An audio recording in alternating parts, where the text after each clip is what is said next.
Welcome to our channel. Sejak kapan kalian tahu bahwa perjudian digunakan secara luas di seluruh dunia untuk mencuci uang? Tidak diragukan lagi bagaimana industri perjudian lumrah dibicarakan meski keberadaannya sendiri termasuk ilegal di Indonesia. Pada dasarnya, kehadiran industri perjudian yang marak di berbagai negara adalah rahasia umum yang telah terbongkar sejak lama.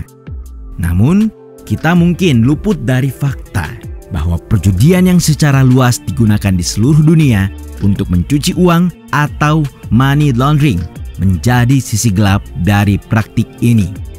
Mengambil contoh terdekat, kita bisa berkaca pada kasus yang menjerat Gubernur Papua Lukas NMB belum lama ini. Setelah ditetapkan sebagai tersangka, KPK juga mengembangkan kasus dugaan suap dan gratifikasi yang mengarah ke tindak pidana pencucian uang atau TPPU. Sebenarnya, seperti apa industri perjudian bekerja? Di balik pasang surut legal dan ilegalnya, bukankah praktik ini akan tetap ada?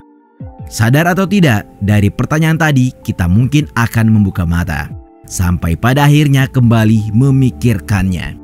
Bagaimanapun, jutaan demi jutaan dolar akan dicuci setiap tahunnya melalui industri ini.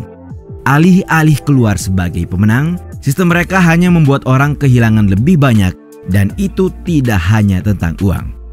Fakta ini biasa saja tidak akan diterima, atau mungkin tidak ingin kalian ketahui.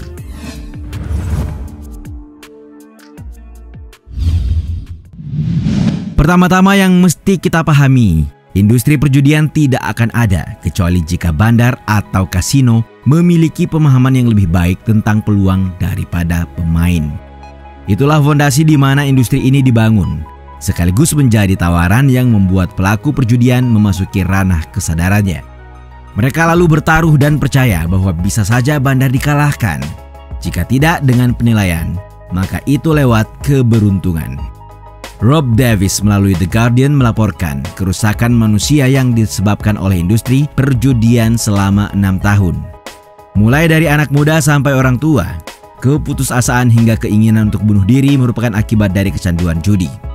Mereka yang terkena dampak bahkan mengetahui trauma itu dengan sangat baik. Namun yang kurang dipahami secara luas adalah bagaimana perusahaan perjudian dapat memengaruhi orang-orang yang bahagia, cerdas dan mudah bergaul, menyebabkan mereka bertindak tidak rasional untuk selanjutnya bertentangan dengan kepentingan diri sendiri.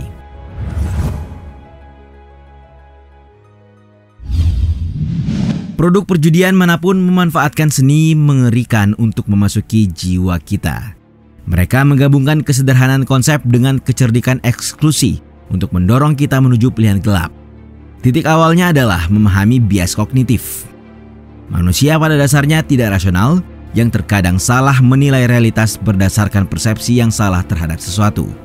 Contoh kasusnya seperti ini.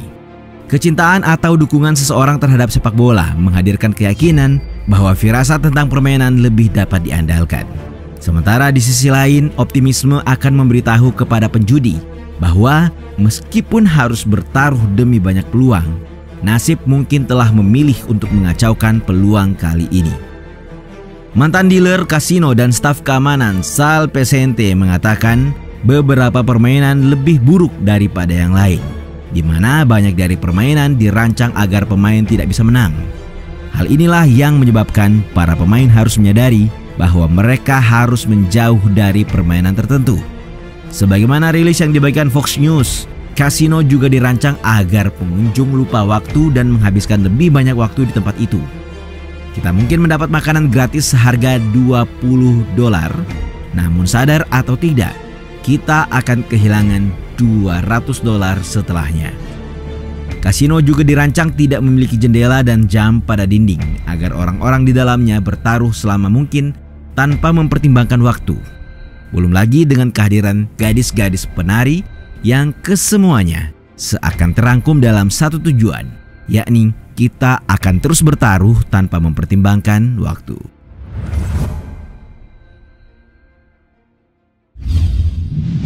Jika seseorang bisa berlama-lama di lokasi kasino, Apa yang membuat mereka betah meski mungkin sebelumnya pernah kalah? Apakah itu kecanduan? Jika benar, bagaimana seseorang menjadi kecanduan terhadap judi? Entah ini terdengar lumrah atau tidak bagi awam, orang yang berjudi bukan hanya karena prospek menang. Mark Griffiths, seorang psikolog di Nottinghamton University yang spesialisasinya adalah perilaku kecanduan, mengatakan bahwa penjudi punya banyak motivasi atas kebiasaan mereka itu. Melalui survei terhadap 5.500 penjudi yang diikuti BBC, prospek untuk memenangkan uang banyak adalah faktor terkuat. Tapi kemudian diikuti dengan karena ini menyenangkan dan karena ini seru. Disebutkan bahwa ketika kita kalah berjudi, tubuh kita masih menghasilkan adrenalin dan endorfin. Dengan kata lain, orang-orang ini membeli hiburan lewat aktivitas judi. Temuan ini lantas didukung oleh penelitian tahun 2009 oleh peneliti dari University of Stanford di California yang menemukan bahwa sekitar 92% orang sudah kehilangan batasan dasar yang tidak bisa mereka lepaskan.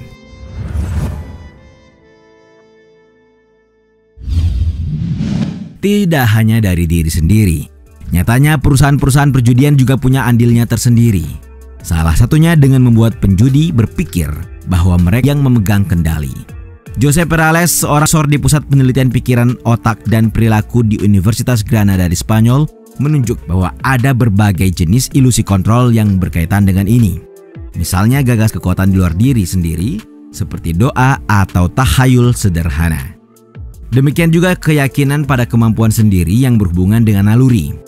Ilusi kontrol adalah fenomena psikologis yang bisa sangat efektif di antara kelompok orang yang paling mungkin menjadi penjudi bermasalah seperti laki-laki muda. Perales berpendapat bahwa laki-laki muda yang berpendidikan sangat rentan terhadap sebagian besar gagasan ilusi bahwa mereka menggunakan kecerdasan mereka untuk maju. Kemampuan penalaran umum mereka cukup bagus. Sayangnya, itu tidak bisa melindungi mereka dari pengembangan bias kognitif yang terkait dengan cara kerja perjudian. Dari sini, industri judi kemudian hadir untuk memberi makan rasa percaya diri dan harga diri kita dengan merancang produk sedemikian rupa.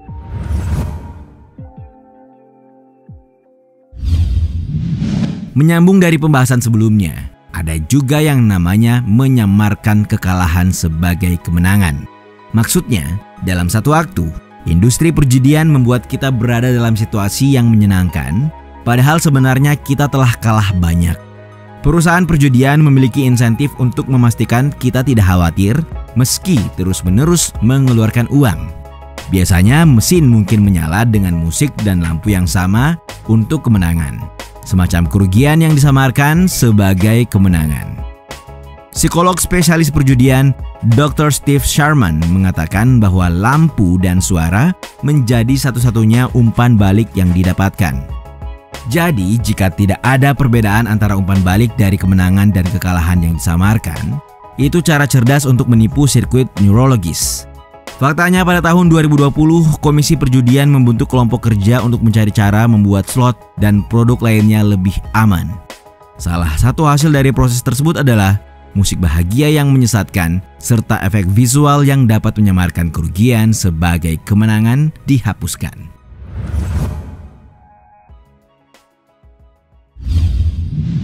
Masih dari Dr. Steve Sharman yang mengatakan bahwa masih ada 2 poin lainnya mengapa industri perjudian punya andil dalam memengaruhi orang untuk kecanduan berjudi.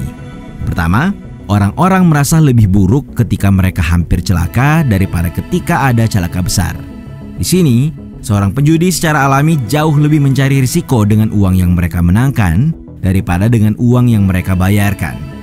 Kedua, industri perjudian akan memberi kita percobaan bertaruh secara gratis.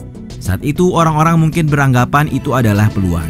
Sayangnya taruhan dan bonus gratis seperti itu biasanya datang dengan ikatan.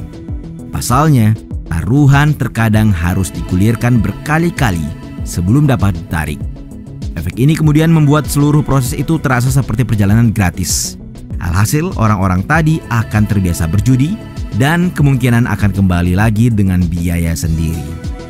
Itulah tadi ulasan mengenai hal-hal yang bisa saja tidak ingin kita ketahui mengenai industri perjudian. Menurut kalian, apakah yang membuat topik ini menjadi menarik?